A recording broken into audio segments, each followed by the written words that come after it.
Welcome to the Defense and Aerospace Report. I'm Vaga Muradian here at RAND's headquarters in sunny Santa Monica, California. We're out here on the West Coast to cover the Reagan National Defense Forum out at the Ronald Reagan Presidential Library in Simi Valley, California, where our coverage is sponsored by Boeing and Leonardo DRS. And it's our honor to be talking to Dr. Stacy Pettyjohn again. She is the Director of Strategy and Policy at RAND's Project Air Force here at this great think tank. And also check out the Competing in the Gray Zone report that she and her colleagues produced here, which talks about Russia's rather effective gray zone and hybrid tactics it used against the alliance. Stacey, I want to talk to you about basing, obviously something very important. The United States trying to renegotiate basing agreements with South Korea and Japan, two allies that are increasingly frustrated with one another, but also frustrated with the United States, which is highly problematic at the time when we're saying a great power competition with China is foremost. Recap for our audience where we stand in terms of the negotiations and what the political, diplomatic, and strategic implications are of the degree of frustration Seoul and Tokyo now have toward the United States, given that these two nations feel the United States is betraying its side of the bargain.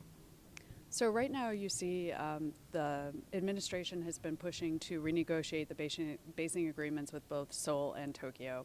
And the agreement with South Korea was just renegotiated earlier this year in February, I believe, where the South Korean government agreed to increase the amount of subsidy that it pays for the 28,500 U.S. forces that are on the peninsula by something on the order of, I think, 70 million.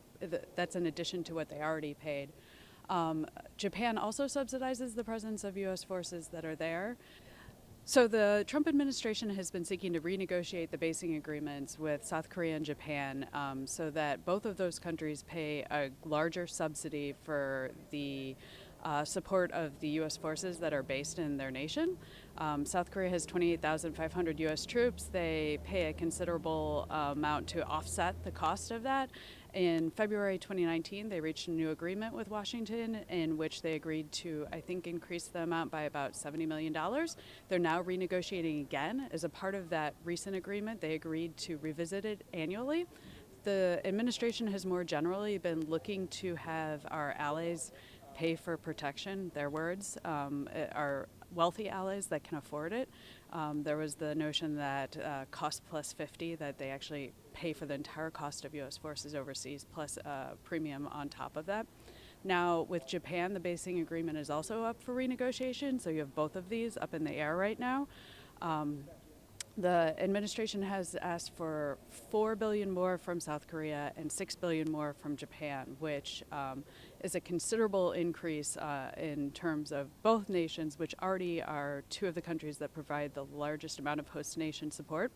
It's really hard to actually measure that because a lot of it is in kind and different ways that isn't easy to track, but this is a situation that creates a little bit of tension between us and our close allies, and also introduces some uncertainty about the sustainability and durability of the U.S. military presence in East Asia. How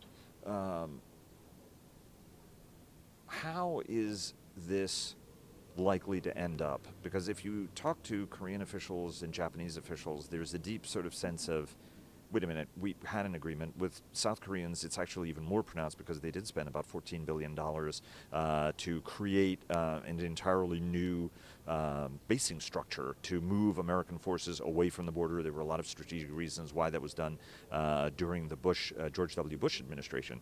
But how is this likely to end up at the end of the day? I mean, do we have any hints and signs where we're going to be at the end of the day? I don't know. I dare not predict what's going to happen specifically with the negotiations. I think from a strategic standpoint, however, it's clear that this is probably going to hurt our relationship with two of our closest allies in Northeast Asia. That both of these countries, there have been long-standing anti-base protest movements in both of them, which is in part for the reason of the movement to Camp Humphreys in South Korea and for the U.S. forces in Japan to be trying to relocate the Marines from Okinawa to Guam, which is still something that's in process. And then there's the Futenma base issue as well, which is also a political hotbed when you talk to anybody on Okinawa. Yes, exactly. And that's a part of all of that. So this sort of is likely to provide fodder for that, because our bases have been there initially because of mutual threat, shared concern, and then over time it's been this deep sort of enduring partnership where we are seeking to create the same sort of international order that upholds certain values, and this is moving in a much more transactional direction. I actually did research a number of years ago on basing access, and the historical record shows that transactional agreements are the most unreliable ones. And I think that this could potentially be even more pernicious because it could pollute our alliance with both of these countries and degrade it from one that was based on mutual understanding, shared trust, shared interest, to one that is based on payments. How the United States, as a general rule, has always played a buffer role between Seoul and Tokyo. A lot of bad blood there, in part because of the long Japanese occupation of Korea. And even though Japan feels like it's had a very positive impact in the growth of a modern South Korea through investment and technology transfers and all of that, there still is a lot of tension about these World War II issues. Japan feels like it's apologized enough and that there are legal precedents. South Koreans have said it's been settled, but then every once in a while it comes back up through the legal process, as it did recently. Under the Abe administration, Tokyo has lashed out against South Korea. That in turn has brought up old wounds and deepened the situation. Historically, the United States goes back and forth and resolves this. This time, there was a lot of criticism of the United States for not having done as active a job to try to resolve this. Talk to us a little bit about what the United States should be doing and why it's so important that everybody kind of get along, especially now. Well, they both clearly have shared interest in countering North Korea. Japan and South Korea clearly are within sort of the threat ring of North Korean missiles and nuclear weapons at this point. So that is one of the commonalities that they have. There's some divergence of views about how their perspectives on China, but they are two of the U.S.'s closest allies, where they have the largest military presence in the region. So encouraging cooperation between them on things like missile defense and intelligence sharing, which has been a long pole in the tent, is something that would benefit everyone. But because of this historical animosity, they can't really seem to get over that.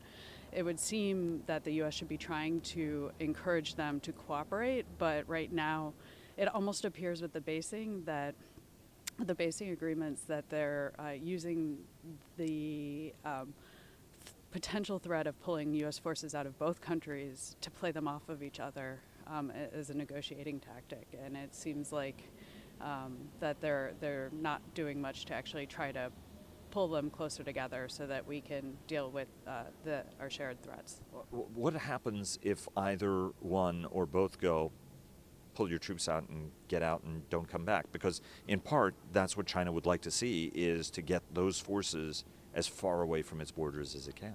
Yeah, I mean, the U.S. presence overseas anymore is always based on the consent of the host nation. So if they do that, we would have to leave, and that would certainly cause a significant strategic shift in Northeast Asia and dramatically shift the balance of power with the U.S. forces removed. It would reduce the U.S.'s ability to project power into the region. So that could potentially be destabilizing, and the fact that the U.S. is bargaining so hard over these basing rights is a bit in tension with the National Defense Strategy stated goal of competing and focusing on competing with China. Dr. Stacy Pettyjohn of RAND, thank you so much. And where can people find your original basing study, which you've updated? It's on the RAND website, access granted. Thanks very much, Stacy. Thank you.